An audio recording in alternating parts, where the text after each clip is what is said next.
हरे कृष्णा। जैसा कि आप लोग जानते हैं कि कार्तिक का महीना चल रहा है और कार्तिक के महीने में भगवान गणेश की कथा ना सुने तो ऐसा माना जाता है कि कार्तिक स्नान व्यर्थ है। तो आइए आज हम सुनेंगे सिद्धि विनायक और मेढक मेढकी की कहानी। तो आइए मन में श्री गणेश का ध्यान करते हुए सुनते हैं। एक समय की बात है कि एक मेढक और मेढकी का जोड़ा था। इनमें से मेढकी हमेशा भगवान विनायक यानी कि गणेश जी की पूजा अर्चना किया करती थी, उन्हीं का नाम जपा करती थी और यह देखकर मेढक को बहुत गुस्सा आता था। एक बार उसने गुस्से में मेढकी को कहा कि तू पापी है जो हर समय किसी पर पुरुष का नाम लेती है, इस पाप को करना बंद कर दे।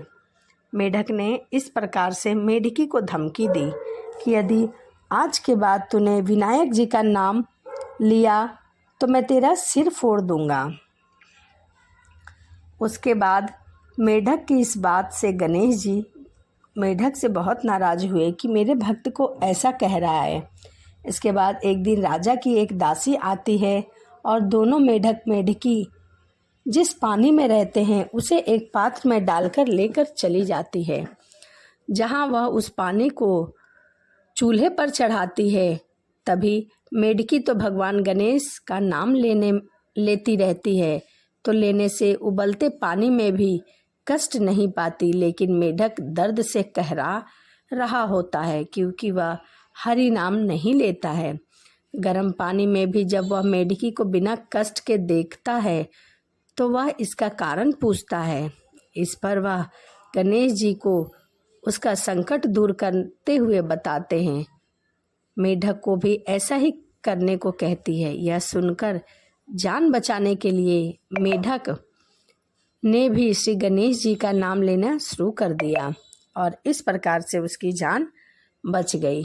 इससे गणेश जी प्रसन्न हो जाते हैं। कुछ ही देर में दो सांड लड़ते हुए वहां पहुंचते हैं और चूल्हे पर चढ़े पानी के पात्र को गिरा देते हैं, जिससे मेढक और मेढकी दोनों उस संकट से मुक्त होकर नदी की पाल में जा गिरते हैं। तो इस प्रकार गणेश जी ने उस मेढक और मेढकी की जान बचाई। कथा के अंत में सबके साथ यह हमें अवश्य कहना चाहिए कि जिस प्रकार गणेश जी महाराज ने मेढक और मेढकी का संकट दूर किया, वैसे कथा सुनने वाले, सुनाने वाले और हुंकार भरने वाले और कार्तिक नहाने वाले सभी के कष्टों को दूर करें।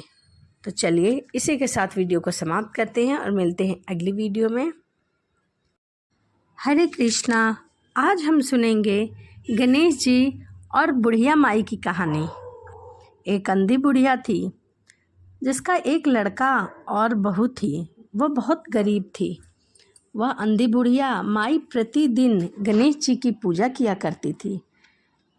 माई की पूजा से प्रसन्न होकर एक दिन भगवान गणेश साक्षात दर्शन दिए और वहां आकर बैठ गए और बुढ़िया माई से बोले कि हे बुढ़िया माई, तू प्रतिदिन निस्वार्थ भाव से मेरी पूजा करती है, तुझे जो वर चाहिए वह मांग ले। बुढ़िया माई बोली, हे विघ्नहर्ता गणेश जी, भगवान मुझे तो मांगना नहीं आता, सो मैं क्या मांगूं। तब गणेश भगवान बोले कि माई, मैं कल फिर आऊँगा, तू घर जा, अपने बेटे बहू से पूछकर तुझे जो मांगना है वह मांग ले। तब बुढ़िया ने अपने बेटे बहू से पूछा तो बेटा बोला, कीमा धन मांग ले। बहू ने कहा कि माँ, पोता मांग लो। तब बुढ़िया ने सोचा कि बेटा बहू तो अपने अपने मतलब की ही बताएंगे, मुझे क्या मांगना चाहिए वह सोचती हूँ।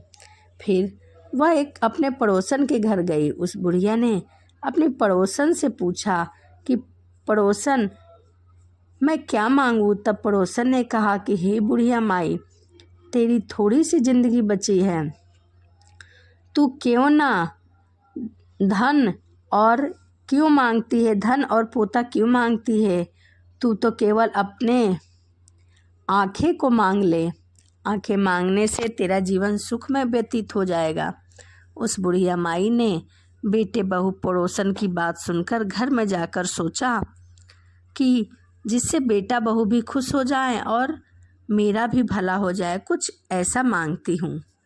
जब दूसरे दिन गणेश भगवान आए तब बुढ़िया माई ने उनसे मांग लिया। गणेश भगवान के वचन सुनकर बुढ़िया माई बोली, हे विघ्नहर्ता, अन्न देवो, धन्य देवो, निरोग काया देवो, अमर सुहाग देवो, दीदा गोढ़ा देवो, सोने के कटोरे में पांत देवो, सोने की कटोरे को दूध पीता देखो, अमर सुहाग देवो और समस्त परिवार को सुख देवो, आपके श्री चरणों में मुझे स्थान देवो। बुढ़िया की इतनी बड़ी मनोकामना सुनकर गणेश जी बोले, बुढ़िया माँ, तूने तो मुझे ठग लिया और कहती है कि मांगना नहीं आता। जो कुछ तूने मांगा है वह सभी तुझे मिले और तेरी सभी मनोकामना पूर्ण हो। यूँ कहकर गणेश भगवान वहाँ से अंतराध हो गए। हे गणेश भगवान, जिस तरह आपने उस बुढ़िया की मनोकामनाएं पूर्ण की, उस बुढ़िया माई को दिया, वैसा सबको देना, वैसे ही सबको देना और सभी पर अपनी कृपा बनाए रखना। तो यह बुढ़िया माई और गणेश जी की कहानी थी, जो कि कार्तिक मास के महीने में हमें अवश्य सुननी चाहिए। तो चलिए वीडियो को यहीं समाप्त करते हैं और मिलते हैं अगली वीडियो में। राधे राधे।